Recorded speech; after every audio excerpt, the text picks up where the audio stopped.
Mi mamá dijo, ya no tienes un hogar. Así que firmé la donación de mi casa al orfanato donde crecí. Tengo 32 años.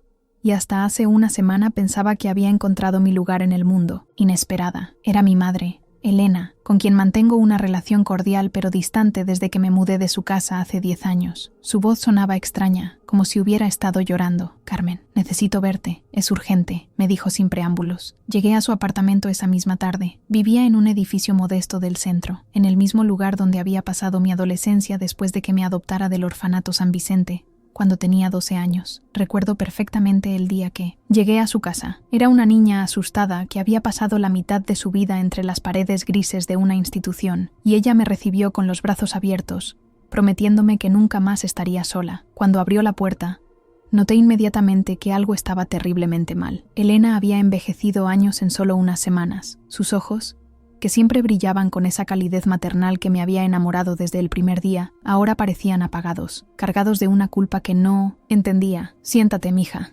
me dijo, guiándome hacia el sofá donde solíamos ver películas los domingos cuando era adolescente. Hay algo que debería haberte dicho hace mucho tiempo, pero nunca encontré el valor. Mi corazón comenzó a latir más rápido. Las confesiones que comienzan así nunca traen buenas noticias. ¿Te acuerdas cuando te adopté del orfanato San Vicente?, preguntó, evitando mi mirada. Por supuesto. Fue el día más feliz de mi vida, respondí con sinceridad. Dijiste que me habías elegido entre todos los niños porque viste algo especial en mí. Elena cerró los ojos y respiró profundamente. Eso no fue exactamente así, Carmen. Te adopté porque necesitaba el dinero. Las palabras cayeron sobre mí como piedras. No podía entender lo que estaba diciendo. ¿Cómo que necesitabas el dinero? No entiendo. El gobierno tenía un programa de incentivos para las adopciones. Pagaban una cantidad significativa a las familias que adoptaran niños mayores, especialmente a nanas, aquellos que habían estado mucho tiempo en el sistema. Yo acababa de divorciarme de tu padre adoptivo. Estaba en bancarrota,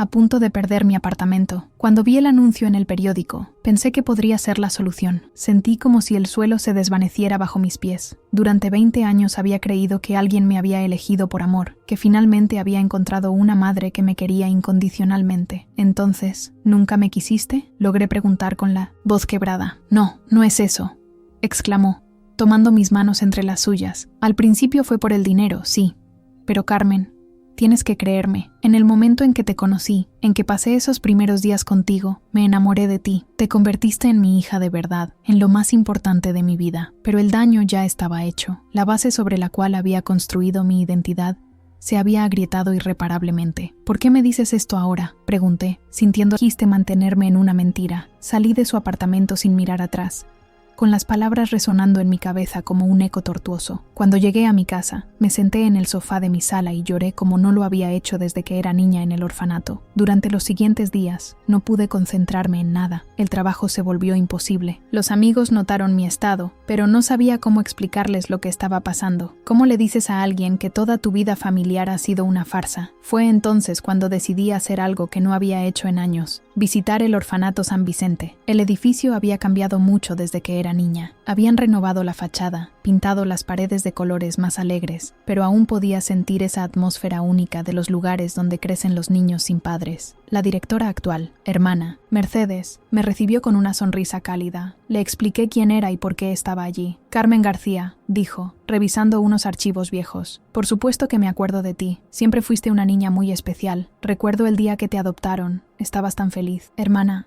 necesito preguntarle algo. ¿Es verdad que el gobierno pagaba incentivos por adoptar niños mayores? Su expresión cambió ligeramente, volviéndose más seria. Sí, existía ese programa. Era una iniciativa para reducir el número de niños en el sistema, especialmente aquellos que eran considerados difíciles de colocar por su edad. Pero Carmen, ¿por qué me preguntas eso? Le conté lo que Elena me había revelado. La hermana Mercedes escuchó en silencio, asintiendo ocasionalmente. Entiendo tu dolor, hija, me dijo finalmente, pero debo decirte algo. Durante todos mis años trabajando aquí, he visto muchos tipos de familias adoptivas. Algunas adoptan por razones puras, otras por razones más complicadas. Pero lo que importa al final no es cómo comienza la relación, sino cómo se desarrolla. Pero se supone que el amor de una madre debe ser incondicional desde el primer momento, protesté. ¿Y no lo fue? Carmen Yo vi cómo Elena te trataba durante el proceso de adopción. Vi cómo sus ojos se iluminaban cuando hablaba de ti. Es cierto que pudo haber llegado aquí inicialmente por el dinero, pero lo que creció después fue real. Sus palabras me hicieron reflexionar, pero la herida seguía siendo demasiado fresca. Hermana, ¿cómo está el orfanato ahora? ¿Necesitan ayuda? Siempre necesitamos ayuda, respondió con una sonrisa triste. Los fondos del gobierno se han reducido mucho en los últimos años. Tenemos más niños que nunca y menos recursos para cuidarlos adecuadamente. Esa noche volví a casa con una idea loca rondando por mi cabeza. Mi casa era mi mayor logro, el símbolo de mi independencia y éxito. La había diseñado yo misma, había supervisado cada detalle de la construcción. Era perfecta, para una persona soltera como yo. Pero de repente, vivir sola en esa casa se sentía vacío, especialmente después de descubrir que la familia que creía tener no era lo que parecía. Los siguientes días los pasé investigando sobre donaciones de propiedades, hablando con abogados, calculando números. Mi casa valía aproximadamente $200,000, suficiente para hacer una diferencia significativa en el orfanato. Mientras tanto, Elena me llamaba constantemente. Le había pedido a mi prima, Laura, que fuera su intermediaria porque yo no estaba lista para hablar con ella directamente. Dice que está muy enferma, Carmen, me decía Laura. Los doctores confirmaron que tiene cáncer avanzado. Quiere verte antes de que sea demasiado tarde, pero yo no estaba lista. Necesitaba tiempo para procesar todo, para decidir qué significaba realmente la familia para mí. Fue entonces cuando tomé una decisión que cambiaría mi vida para siempre. El viernes por la mañana,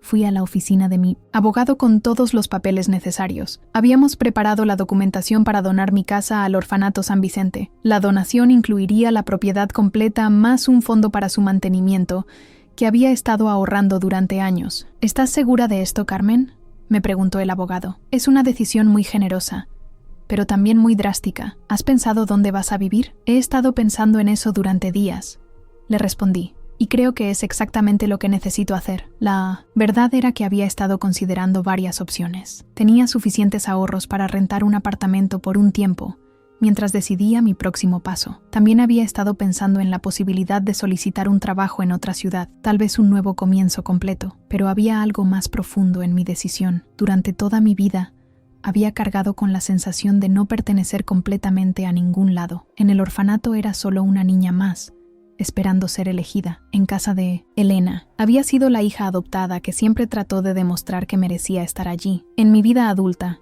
había construido muros emocionales para protegerme de la posibilidad de ser abandonada nuevamente. Donar mi casa al orfanato se sentía como cerrar un círculo, como darle a otros niños la oportunidad que yo había tenido.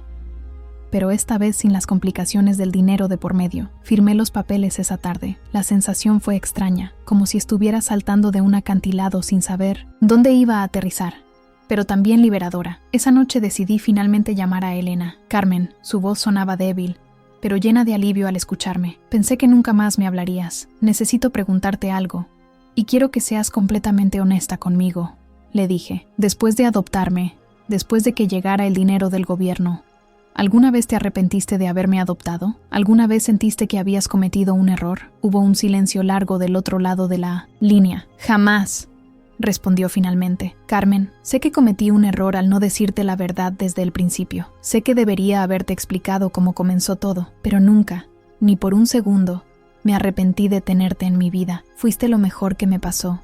Incluso si llegaste por las razones equivocadas. ¿Por qué nunca me lo dijiste? Porque tenía miedo, admitió. Miedo de que me odiaras.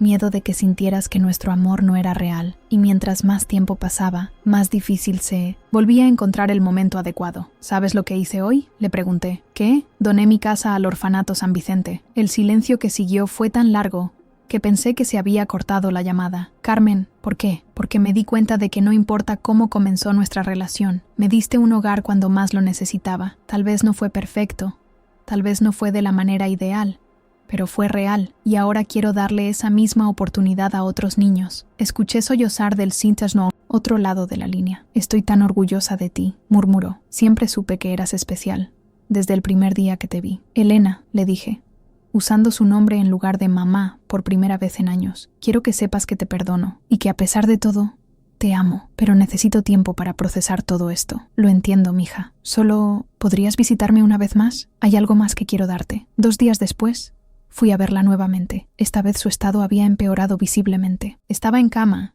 pero sus ojos tenían un brillo diferente. «Tengo algo para ti», me dijo, sacando una caja pequeña de la mesa de noche. Lo he estado guardando durante todos estos años. Abrí la caja y encontré un collar delicado con un dije en forma de casa. «Te lo compré el día que firmamos los papeles de adopción», me explicó. «Quería darte algo que simbolizara que finalmente tenías un hogar verdadero, pero después nunca encontré el momento adecuado para dártelo». Tomé el collar entre mis manos, sintiendo el peso de tantos años de secretos y amor complicado. «Elena», le dije, «quiero que sepas algo. Sin importar cómo comenzó todo, tú me salvaste, me diste la oportunidad de convertirme en quien soy hoy, y eso vale más que cualquier motivación inicial». Nos abrazamos por un largo tiempo, y por primera vez en semanas, sentí que tal vez el concepto de familia era más complejo y hermoso de lo que había imaginado. Elena murió 3 semanas después. Estuve con ella en sus últimos días, y pude ver en su mirada que había encontrado paz al habernos reconciliado. En su funeral, conocí a varias personas que me contaron historias sobre ella que nunca había escuchado. Había ayudado a otros padres adoptivos, había sido voluntaria en programas de asistencia social, había dedicado gran parte de su vida a ayudar a familias en situaciones difíciles. «Tu madre era una mujer extraordinaria», me dijo uno de sus colegas. «Siempre hablaba de ti con tanto orgullo. Decía que adoptar fue la mejor decisión de su vida». Después del funeral, fui a firmar los últimos papeles de la donación de mi casa al orfanato. La hermana Mercedes me recibió con lágrimas en los ojos. «Carmen, no tienes idea de lo que esto significa para nosotros y para los niños», me dijo. «Con esta donación podremos renovar las habitaciones, mejorar los programas educativos, contratar más personal, vas a cambiar la vida de cientos de niños». «Solo estoy devolviendo lo que una vez recibí», le respondí. Ese día, mientras caminaba por los pasillos del orfanato, observé a los niños jugando, estudiando, viviendo sus vidas en espera de una familia. Algunos me recordaron a mí misma a esa edad, tímidos, cautelosos, pero llenos de esperanza. Una niña pequeña, de unos 8 años, se acercó a mí. «¿Eres la señora que nos dio la casa nueva?», me preguntó con curiosidad. «Sí», le respondí, arrodillándome para estar a su altura. «¿Por qué lo hiciste?». Era una pregunta simple pero profunda. ¿Por qué lo había hecho? «Realmente, porque creo que todos merecemos un hogar», le dije finalmente, «y a veces, darle un hogar a otros es la manera de encontrar el nuestro». La niña sonrió y me abrazó espontáneamente. En ese momento entendí algo que había estado buscando durante toda mi vida. El hogar no es necesariamente un lugar físico, ni siquiera una familia perfecta. El hogar es la sensación de pertenencia, de propósito, de saber que tu vida tiene significado en la vida de otros. Durante las siguientes semanas, mientras empacaba mis cosas y me preparaba para mudarme a un apartamento temporal, reflexioné mucho sobre lo que había pasado. La revelación de Elena había sido devastadora, pero también liberadora. Me había forzado a cuestionar mis ideas preconcebidas sobre el amor, la familia y lo que realmente importa en la vida. También me había dado la oportunidad de hacer algo significativo con mi dolor. En lugar de quedarme atrapada en la amargura, había encontrado una manera de transformar esa experiencia en algo positivo para otros. El día que entregué las llaves de mi casa, la hermana Mercedes organizó una pequeña ceremonia con los niños. Habían hecho un cartel que decía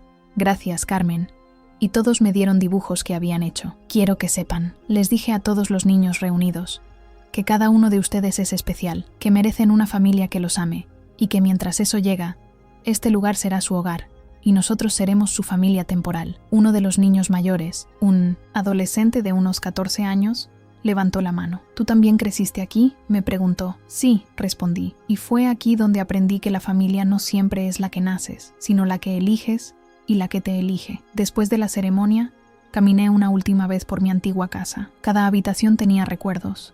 Cada rincón había sido diseñado por mí con tanto cuidado, pero por primera vez no sentí tristeza al dejarla atrás. En la cocina encontré una foto que Elena me había dado años atrás, las dos juntas el día que cumplí 18 años, sonriendo frente a un pastel de cumpleaños casero. En esa foto se veía el amor genuino en sus ojos, el orgullo maternal que había sentido por mí. Guardé la foto en mi bolso junto con el collar que me había dado antes de morir. Al salir de la casa por última vez, me encontré con varios de los niños del orfanato que estaban jugando en el jardín. Se veían tan felices, tan llenos de vida a pesar de sus circunstancias. Una de las cuidadoras se acercó a mí. «Carmen, los niños quieren saber si vas a visitarlos de vez en cuando», me dijo. «Por supuesto», respondí sin dudarlo. «Esta también es mi casa ahora». Esa noche, en mi nuevo apartamento temporal, Me senté a escribir en mi diario algo que no había hecho en años. Escribí sobre Elena, sobre el dolor de descubrir la verdad, pero también sobre la comprensión que había llegado después. Querida Elena, escribí, hoy entendí que el amor no siempre comienza de la manera perfecta, pero puede crecer hasta convertirse en algo hermoso y real. Gracias por darme un hogar cuando lo necesitaba, sin importar por qué lo hiciste inicialmente. Gracias por enseñarme que la familia se construye día a día, con decisiones pequeñas y grandes gestos de cariño. Cerré el diario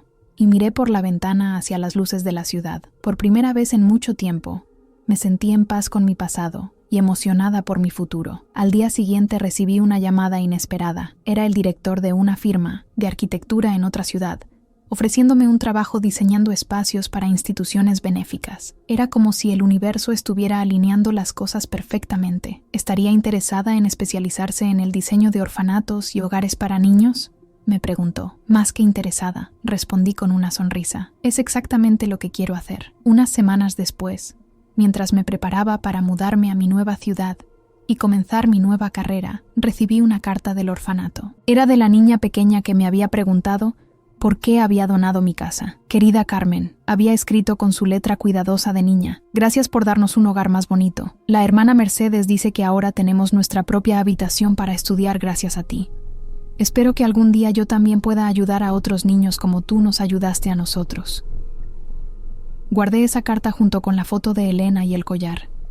Serían mis tesoros, los recordatorios de que el hogar no es un lugar que posees, sino un sentimiento que compartes. El día que me mudé de la ciudad, hice una última parada en el cementerio donde estaba enterrada Elena. Puse flores frescas en su tumba y le hablé como si pudiera escucharme. Elena, mamá, le dije, usando esa palabra con amor por primera vez desde su revelación. Encontré mi camino, encontré la manera de convertir el dolor en propósito, de transformar mi historia en algo que pueda ayudar a otros. Gracias por ser mi madre, con todos tus defectos y todas tus virtudes. Gracias por enseñarme que el amor verdadero no se mide por cómo comienza, sino por cómo crece y perdura. Al alejarme del cementerio, sentí una sensación de completitud que nunca antes había experimentado. Había cerrado un ciclo, pero más importante, había abierto uno nuevo. Ahora, mientras escribo esta historia desde mi nueva oficina, diseñando espacios donde otros niños podrán encontrar esperanza y refugio, entiendo que a veces las pérdidas más dolorosas nos llevan a los descubrimientos más importantes. Mi madre me dijo que ya no tenía un hogar, pero se equivocó. Al donar mi casa, no perdí mi hogar, lo multipliqué. Ahora tengo un hogar en cada niño que encuentra refugio en esas habitaciones, en cada familia que se forma a partir de esos encuentros, en cada vida que se transforma gracias a la segunda oportunidad. El hogar, aprendí, no es algo que se pierde o se gana, es algo que se crea, se comparte y se perpetúa a través de los actos de amor, sin importar cuán imperfectos sean sus inicios. Han pasado ya 3 años desde que tomé esa decisión que cambió mi vida para siempre. 3 años desde que firmé aquellos papeles en la oficina del abogado. 3 años desde que convertí mi dolor en propósito. Y mientras miro por la ventana de mi oficina en esta nueva ciudad, viendo a los niños jugar en el patio del nuevo centro de acogida que acabo de diseñar, no puedo evitar sonreír al pensar en todo lo que ha cambiado. Mi nueva vida comenzó de manera casi surrealista. Llegar a una ciudad desconocida, sin casa propia, con solo 2 maletas y un corazón lleno de incertidumbre, fue más aterrador de lo que había imaginado, pero también fue liberador de una manera que no esperaba. Los primeros meses fueron especialmente difíciles. Vivía en un pequeño apartamento amueblado cerca del centro de la ciudad, un lugar temporal que se suponía iba a ser solo por unas semanas, mientras encontraba algo permanente. Pero las semanas se convirtieron en meses, y los meses en una nueva forma de vivir que nunca había experimentado, sin ataduras, sin la responsabilidad de una propiedad, sin el peso de las posesiones materiales. Mi trabajo en la nueva firma de arquitectura resultó ser exactamente lo que necesitaba. El director, arquitecto Miguel Sandoval, era un hombre en sus 50, que había dedicado su carrera a diseñar espacios para organizaciones benéficas. Cuando le conté mi historia durante la entrevista inicial, sus ojos se iluminaron de una manera que me recordó a Elena. Carmen, me dijo, creo que has llegado aquí por una razón. Tenemos varios proyectos pendientes para hogares infantiles, centros de acogida temporal y espacios educativos para niños en riesgo. Tu experiencia personal combinada con tu talento arquitectónico podría hacer una diferencia real. Mi primer proyecto fue rediseñar un orfanato que había sido construido en los años 70 y que necesitaba urgentemente una renovación. Cuando visité el lugar por primera vez, los recuerdos de mi propia infancia en San Vicente vinieron como una avalancha. Los pasillos largos y fríos, las habitaciones compartidas sin privacidad, los espacios comunes que se sentían más como áreas de espera que como verdaderos hogares. Pero esta vez era diferente. Esta vez yo tenía el poder de cambiar esas cosas.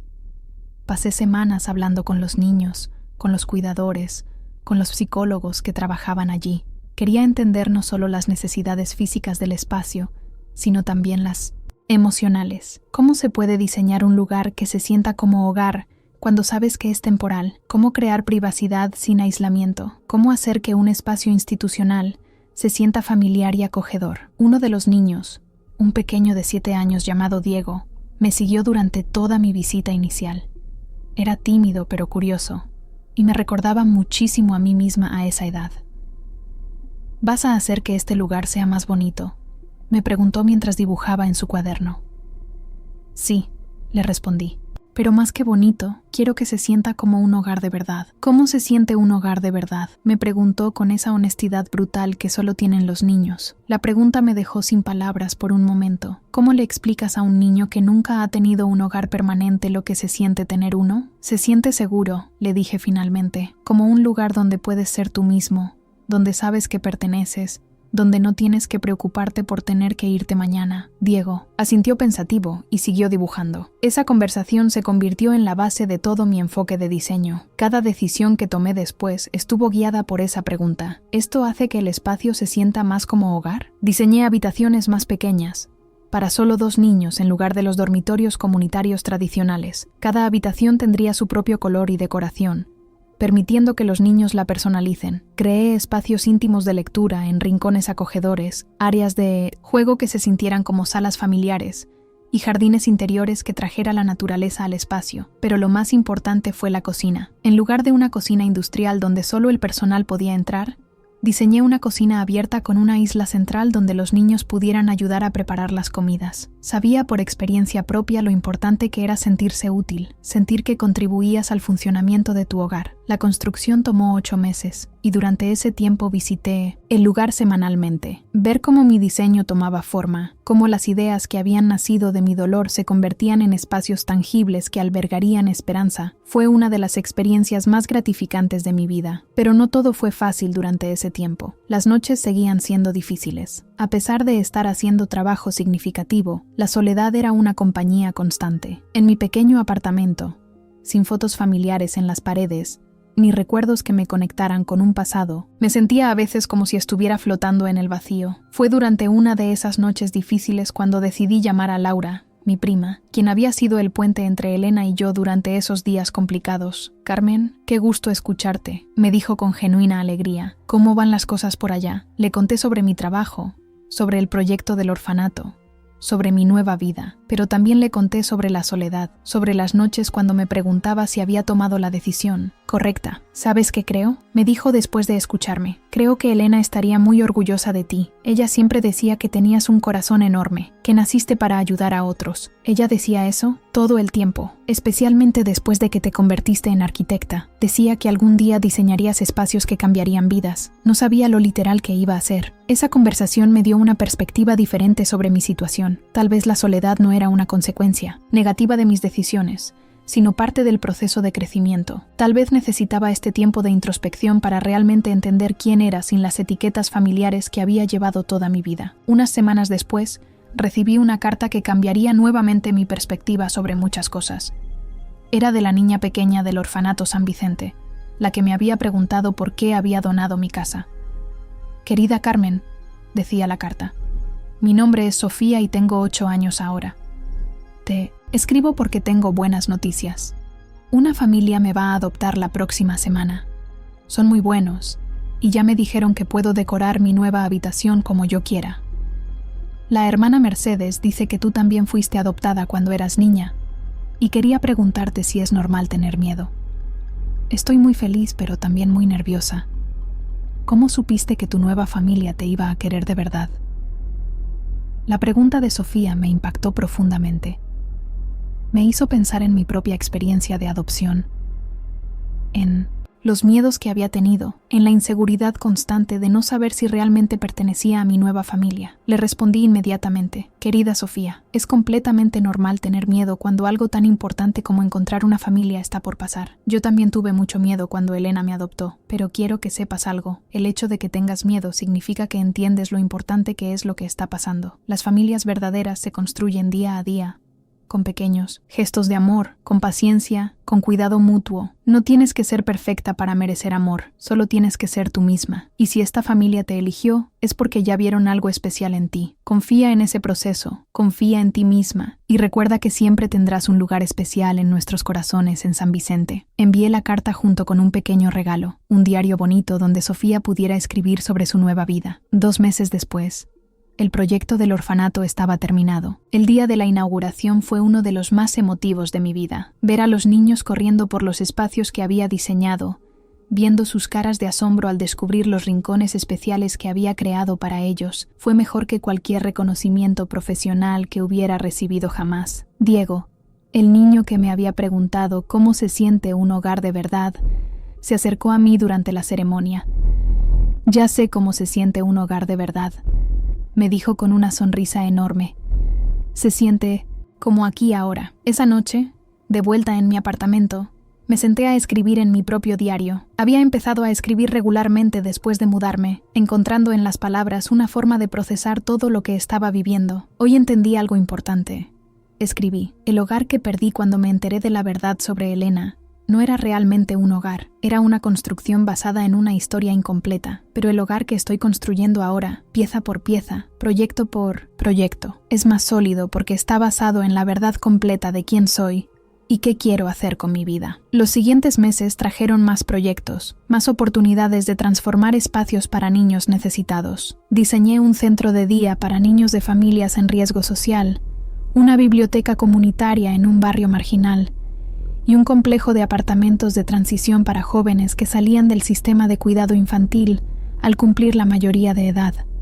Cada proyecto era un desafío diferente, pero todos compartían el mismo objetivo: crear espacios que hicieran sentir a las personas que tenían valor, que pertenecían, que merecían belleza y dignidad en sus vidas. Fue durante el proyecto de los apartamentos de transición que conocí a una persona que cambiaría mi perspectiva sobre muchas cosas. Se llamaba Andrés, tenía 23 años y estaba a punto de dejar el sistema de hogares sustitutos después de haber vivido en él desde los 5 años. Nunca he tenido mi propio espacio, me dijo cuando le mostré los planos de su futuro apartamento. Siempre he compartido habitación con otros niños. Siempre he vivido con las reglas de otras personas. No sé ni siquiera qué colores me gustan. Su honestidad me conmovió profundamente. Me hizo pensar en mi propia transición a la vida adulta, en lo afortunada que había sido de tener a Elena guiándome, a pesar de las complejidades de nuestra relación. ¿Qué es lo que más te emociona de tener tu propio lugar?, le pregunté. Poder invitar a alguien, respondió sin dudar. Nunca en mi vida he podido decirle a alguien: ven a mi casa. Siempre ha sido: ven al hogar sustituto donde vivo, o ven a la institución donde estoy. Pero ahora voy a poder decir: ven a mi casa. Esa conversación me inspiró a agregar elementos especiales al diseño de los apartamentos: pequeños espacios de entretenimiento, balcones acogedores, cocinas diseñadas para compartir comidas con amigos. Quería que estos jóvenes pudieran no solo tener un hogar, sino también aprender a ser anfitriones, a crear conexiones, a construir sus propias redes de apoyo. Durante la construcción de este proyecto, algo inesperado pasó en mi vida personal. Conocí a alguien, se llamaba Rafael. Era trabajador social especializado en programas de transición para jóvenes que salen del sistema de cuidado infantil. Tenía 35 años, una sonrisa genuina y una pasión por su trabajo que rivalizaba con la mía. Nos conocimos en una reunión sobre el proyecto de apartamentos. Él sería parte del equipo de apoyo que ayudaría a los jóvenes a adaptarse a la vida independiente. He revisado tus diseños, me dijo después de la reunión. Es increíble cómo has pensado en cada detalle, desde la perspectiva de alguien que realmente entiende lo que estos jóvenes necesitan. Tengo algo de experiencia personal en el tema, le respondí, sin entrar en detalles. Se nota, la mayoría de arquitectos diseñan estos espacios como si fueran apartamentos, normales, sin entender que para estos jóvenes, este será el primer espacio que realmente puedan llamar suyo. Comenzamos a trabajar juntos más de cerca, y lo que empezó como una colaboración profesional, gradualmente se convirtió en algo más personal. Rafael tenía una manera de ver el mundo que me fascinaba. Había crecido en una familia estable, pero había elegido dedicar su vida a ayudar a quienes no habían tenido esa suerte. ¿Por qué elegiste este trabajo?, le pregunté una tarde mientras revisábamos los planos finales del proyecto. Porque creo que todos merecen tener a alguien en su esquina, respondió simplemente. Estos jóvenes han pasado toda su infancia siendo transferidos de un lugar a otro, sintiéndose como si fueran problemas que resolver en lugar de personas que amar. Alguien tiene que estar ahí para recordarles su valor. Sus palabras resonaron profundamente conmigo. Era exactamente como me había sentido durante gran parte de mi infancia y adolescencia. Nuestra primera cita oficial fue,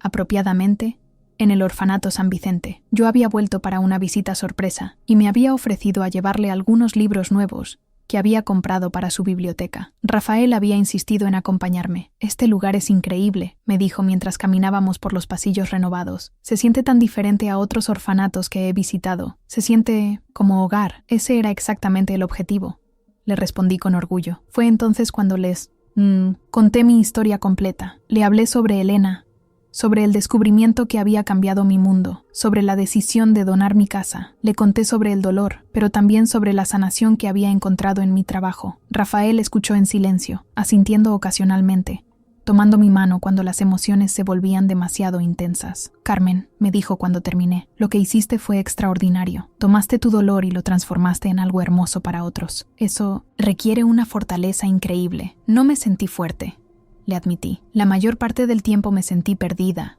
confundida, sola. Pero seguiste adelante, seguiste ayudando, seguiste construyendo.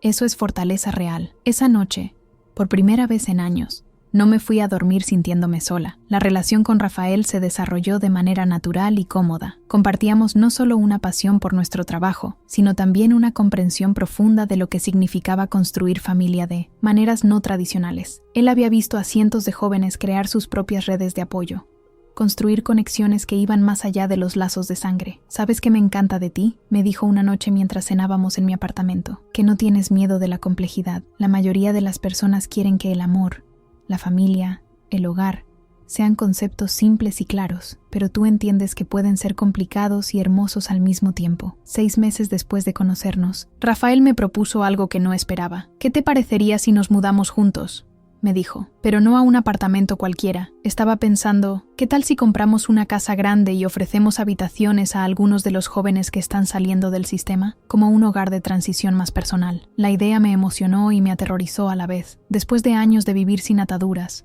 la idea de volver a tener una casa, de crear un hogar nuevamente, me daba vértigo. «¿No te parece irónico?», le pregunté. «Yo doné mi casa para alejarme de todo eso, y ahora estás proponiendo que tengamos una casa nuevamente. Pero esta vez sería diferente», me respondió. «Esta vez no sería solo tuya o solo mía, sería nuestra, y de los jóvenes que necesiten un lugar temporal. Sería un hogar construido intencionalmente para compartir, para crecer, para ser lo que necesite ser». La propuesta me hizo pensar durante semanas. Había encontrado paz en mi vida sin posesiones, en mi existencia, temporal y flexible, pero también había empezado a extrañar la estabilidad, la sensación de pertenencia que viene con tener un lugar propio. Una noche, mientras caminaba por el barrio donde vivía, me topé con una casa en venta. Era una casa antigua, de 2 pisos, con un jardín grande y una arquitectura que me recordaba a las casas donde había soñado vivir cuando era niña en el orfanato. Sin pensarlo mucho, me acerqué a mirar por las ventanas. La casa estaba vacía, pero podía imaginar cómo se vería llena de vida. Podía visualizar una cocina donde varios jóvenes aprendieran a cocinar, una sala donde se pudieran tener conversaciones profundas sobre el futuro, habitaciones que sirvieran como refugio temporal,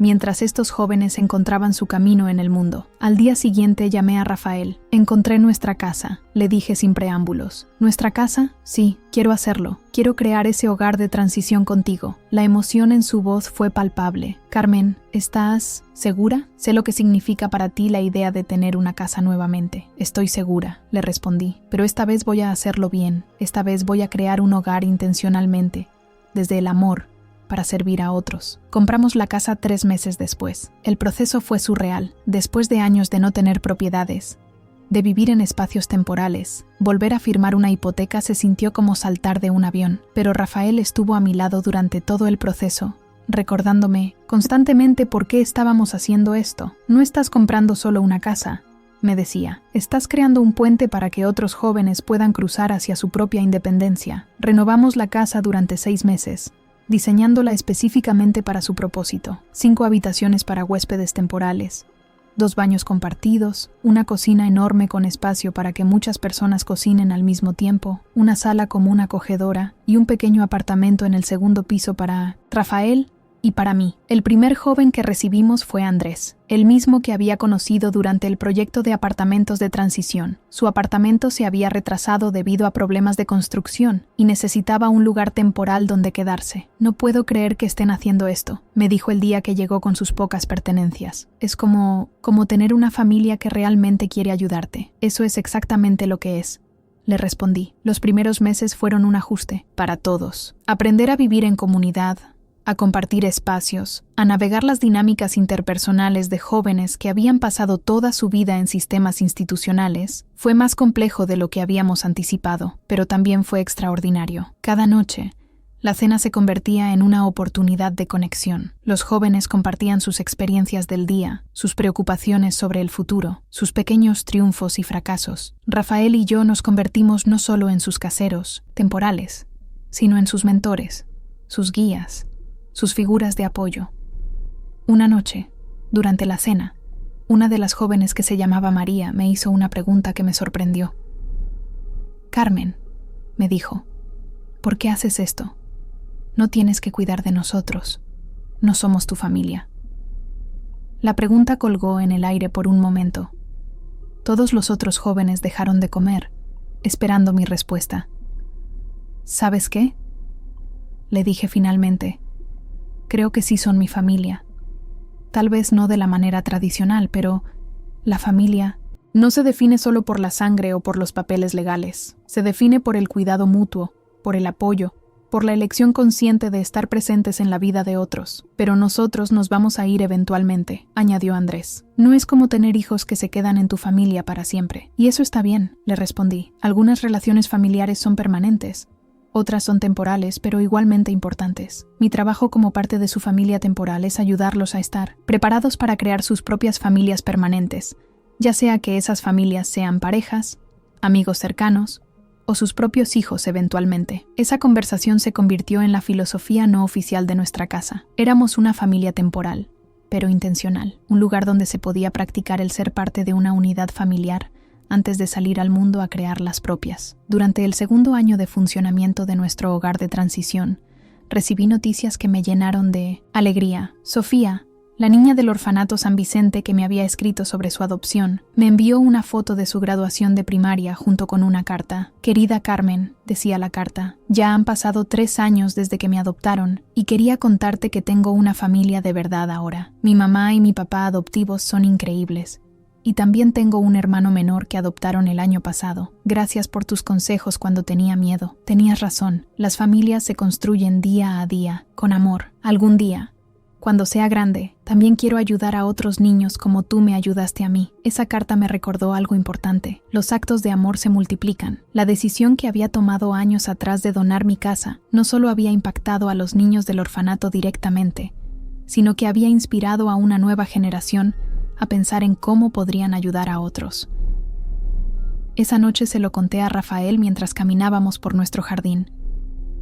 «¿Te das cuenta de lo que has creado?», me dijo, abrazándome. «Has iniciado una cadena de amor que va a continuar mucho después de que nosotros no estemos aquí». «Nosotros», le corregí, «lo que hemos creado nosotros». Y era verdad. Durante los 2 años que llevábamos juntos, Rafael se había convertido en mucho más que mi pareja romántica. Era mi compañero en la misión de crear hogar para otros, mi apoyo cuando los días se volvían difíciles, mi celebrante cuando veíamos a los jóvenes alcanzar sus metas.